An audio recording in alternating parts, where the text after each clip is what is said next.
Salut à tous, on se retrouve aujourd'hui pour l'épisode 1109 du Zap Image. Donc aujourd'hui on a dépassé la barre des 320 000 abonnés sur la chaîne. Merci à tous ceux qui se sont abonnés ces derniers jours, ces derniers mois. Donc n'hésitez pas à vous abonner pour ceux qui l'ont pas fait les gars, ça me fera énormément plaisir. Donc on commence avec l'énorme info de la journée. Donc on s'en doutait, cette fois-ci c'est officiel. Les saisons 2019-2020 de Ligue 1 et de Ligue 2 sont terminées. La LFP se réunira en mai pour décider du classement final des places européennes, des montées et des descentes. Le championnat 2020-2021 devrait lui débuter lors du mois d'août. Il y aura donc 4 mois sans Ligue 1. Donc hier, le Premier ministre français a fait quelques déclarations et quelques-unes sur le foot. Voilà que les championnats professionnels français, donc Ligue 1, Ligue 2, ne pouvaient pas reprendre. Donc du coup, la saison est terminée les gars. Donc il y a déjà dans le championnat des Pays-Bas que c'est terminé. Là, c'est vraiment un gros championnat majeur. Là, parmi les 5 gros championnats européens. Donc le championnat français est le premier terminé. Donc Noël Le Graët, le président de la Fédération française de football, officialise l'arrêt définitif de la saison 2019-2020. La saison ne reprendra pas en août ou en septembre comme en évoquait l'hypothèse le ministre des Sports. Donc voilà les gars, c'est officiel, c'est fini. Donc du coup, quelle équipe ira jouer l'année prochaine en Ligue des Champions? Quelle équipe ira jouer en Europa League? Quelle équipe va descendre en Ligue 2? Donc les 3 options étudiées par la LFP pour déterminer le classement final de la Ligue 1. Donc 3 options. La première, classement effectué par ratio points pris par match. Donc on peut voir l'option 1. L'option 2, arrêt du classement à la dernière journée complète. Donc la 27e journée. Et l'option 3, arrêt du classement à la mi-saison. Donc J19, donc avant la trêve hivernale. Donc on peut voir dans les 3 options, à chaque fois, le trio de tête ne bouge pas. Donc première position, le Paris Saint-Germain. Deuxième position, l'équipe de Marseille. Et troisième position, l'équipe de Rennes. Donc normalement, j'ai bien dit normalement, ça devrait être Marseille, le PSG et peut-être l'équipe de Rennes l'année prochaine en Ligue des Champions. Parce que parmi les 3 options, à chaque fois, ces 3 clubs sont en 3 premières positions de la Ligue 1. Après pour l'Europa League, c'est un peu différent parce qu'on peut voir qu'il y a une option où il y a par exemple Reims et Nice, une autre option où c'est Lyon et l'équipe de Montpellier, une autre option où c'est Nantes et Reims. Donc ça on le saura un petit peu plus tard, voilà, qui ira en Europa League pour la prochaine saison. Donc on continue avec les places qualificatives. Donc c'est la dernière journée, la 27e journée, qui comptera pour les équipes européennes, sauf si la Coupe de France qui est prioritaire peut se jouer et si Saint-Etienne l'emporte, a indiqué Noël Le Graët au Télégramme. Donc voilà, il y a plein d'options quand même qui rentrent en jeu. Par exemple, si la finale de la Coupe de France, Paris Saint-Germain, Saint-Etienne se joue et si Saint-Etienne gagne cette Coupe de France, donc on peut voir que ça pourrait être l'AS Saint-Etienne qui serait qualifié en Europa League avec Lyon et avec l'équipe de Lille. Mais si la Coupe de France ne se joue pas ou si elle se joue et le PSG gagne cette Coupe de France, ce serait Montpellier à la place de l'AS Saint-Etienne. Donc voilà, c'est quand même très compliqué. Donc on en saura un petit peu plus les gars lors de la réunion, normalement début mai. Donc on continue les gars avec ce classement de la Ligue 1. Donc on peut voir que la dernière journée de Ligue 1 c'était la 28e. Mais en fait la dernière journée complète de Ligue 1 a été la 27e. Parce qu'oubliez pas que lors de la 28e journée, il y a un match qui n'a pas eu lieu les gars. C'est le Paris Saint-Germain qui devait aller du côté de Strasbourg. Match annulé. Donc du coup ça ferait surtout les affaires de Lyon et Montpellier. Parce qu'à la 27e journée, Lyon et Montpellier avaient 40 points. Et la 28e journée, donc je vous ai dit, il y a juste Paris Saint-Germain Strasbourg qui n'a pas été joué. Mais dans le même temps, l'équipe de Lyon et l'équipe de Montpellier, on peut voir qu'ils se sont inclinés lors de cette 28e journée.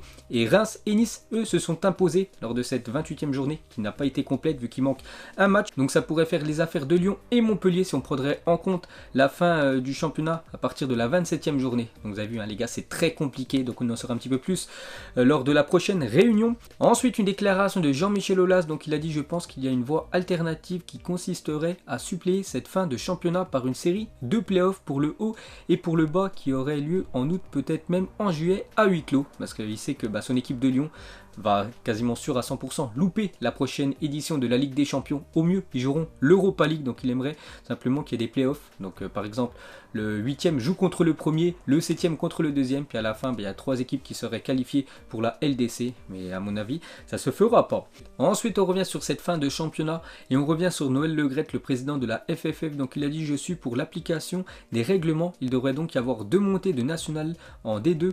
La D2 devrait avoir 2 descentes et 2 montées remonter et donc de descendre de Ligue 1, car je ne vois pas comment on pourrait faire des barrages, parce qu'actuellement c'est impossible de jouer au foot en France avant le mois de septembre. Donc 2 options pour le classement final de la Ligue 2. Donc du coup Lorient et Lens monteront certainement en Ligue 1 l'année prochaine.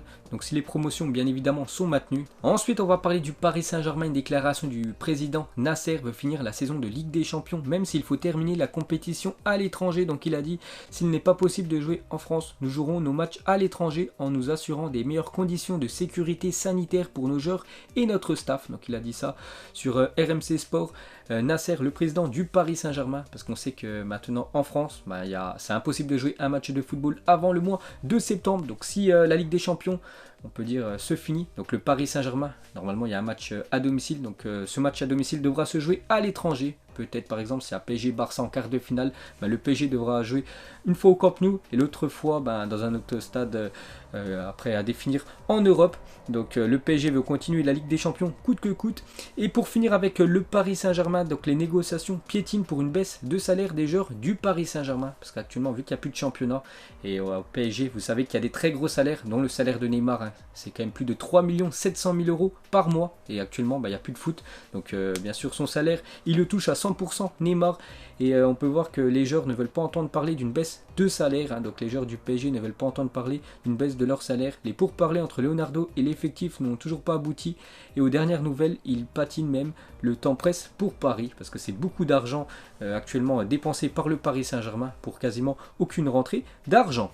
Et pour finir avec l'équipe française, donc juste une bonne nouvelle pour ce club, donc le PSG va prolonger sa collaboration avec Jordan d'une année supplémentaire, soit jusqu'en 2022 minimum.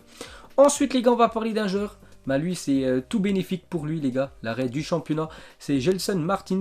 Donc suspendu 6 mois pour avoir bousculé Monsieur Le Sage le 1er février dernier lors d'un match entre Nîmes et l'équipe de Monaco. Vous vous souvenez, on avait parlé, il avait poussé l'arbitre, donc il a pris 6 mois de suspension. Donc du coup il pourra faire son retour sur les terrains au mois d'août. Donc il n'aura loupé seulement que 6 matchs, alors qu'il devait louper 6 mois, il loupe seulement 6 matchs. Ensuite direction l'Espagne, on peut voir que là-bas le retour à l'entraînement individuel est autorisé dès lundi en Espagne. Donc dès le lundi 4 mai en Espagne, les entraînements individuels pourront reprendre. On peut voir le programme après l'annonce du gouvernement espagnol. Donc le 4 mai, entraînement individuel en intérieur. 11 mai, donc une semaine après, entraînement par groupe.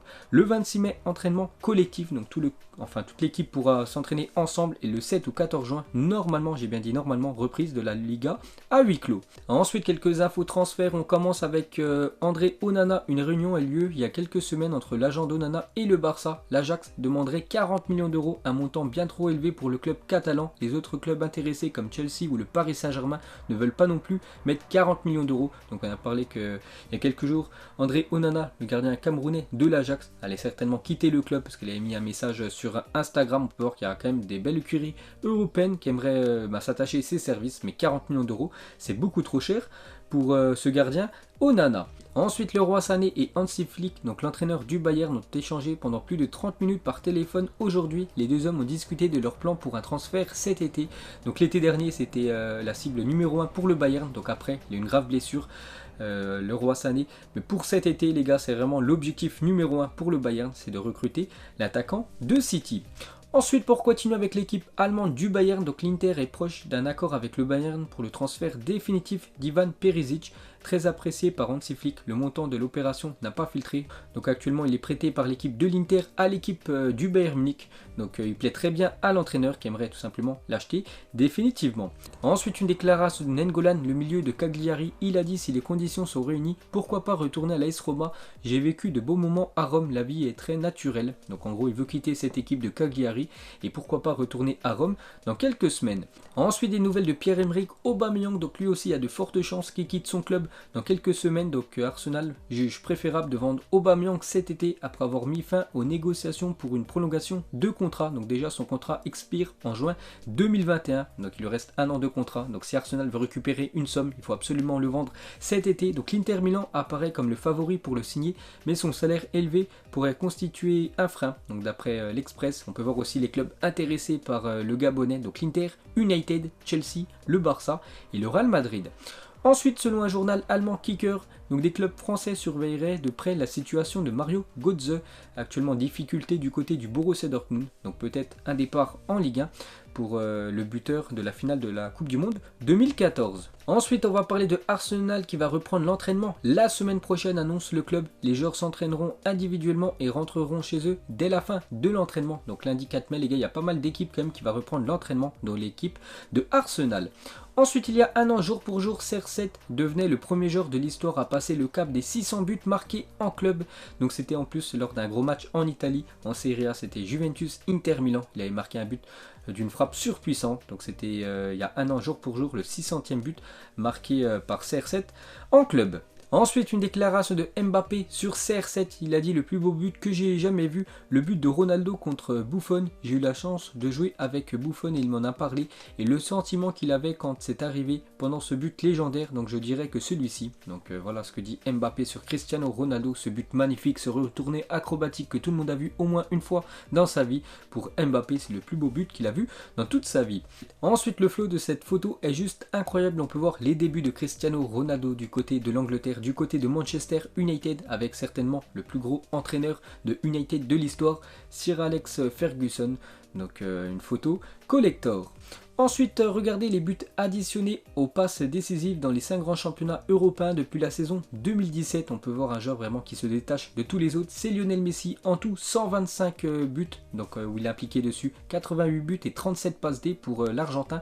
Deuxième, Mohamed Salah, 68 et 24 passes D pour lui. On peut voir que Cristiano Ronaldo est seulement à la 5e position avec 83 buts où il est impliqué dedans. Ensuite, on va parler de Luis Suarez, est le seul joueur à avoir réussi à remporter le soulier d'or sous l'ère Messi et Cristiano Ronaldo. L'Uruguayen l'a quand même gagné 2 fois en 2014 et 2016. Une performance incroyable face à 2 extraterrestres. Donc il a gagné en 2014 avec l'équipe de Liverpool et en 2016 avec l'équipe du Barça.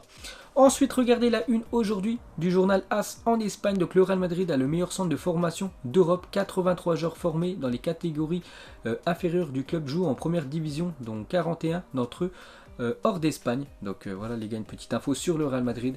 Donc d'après le journal AS, c'est le meilleur centre de formation de la planète, le Real Madrid. Donc avec 83 joueurs passés par le centre de formation du Real Madrid, jouant actuellement dans les premières divisions européennes, donc 42 en Espagne. Le Real Madrid est la meilleure académie en Europe. On peut voir où maintenant jouent tous ces joueurs qui ont évolué avant au Real. Ensuite, une petite anecdote complètement folle sur Mario Balotelli. Donc c'était en 2011. Balotelli s'était amusé à tirer un feu d'artifice à l'intérieur de sa maison. Un gros délire qui a causé d'énormes dégâts et qui a réveillé tous ses voisins. Donc le Daily Mail avait publié les photos de la maison complètement détruite. Coût des travaux, plus de 500 000 euros. Donc voilà ce qu'avait fait Mario Balotelli il y a 9 ans à l'époque quand il était en Angleterre. Feu d'artifice dans sa maison. Donc il avait saccagé sa baraque.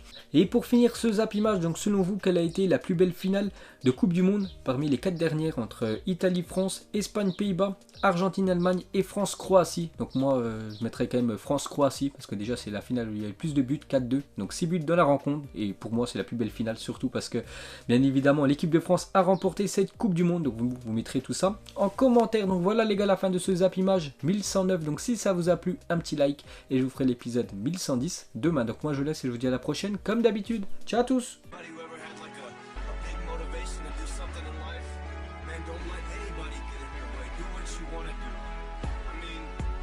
People laugh when I said I was gonna be a rapper.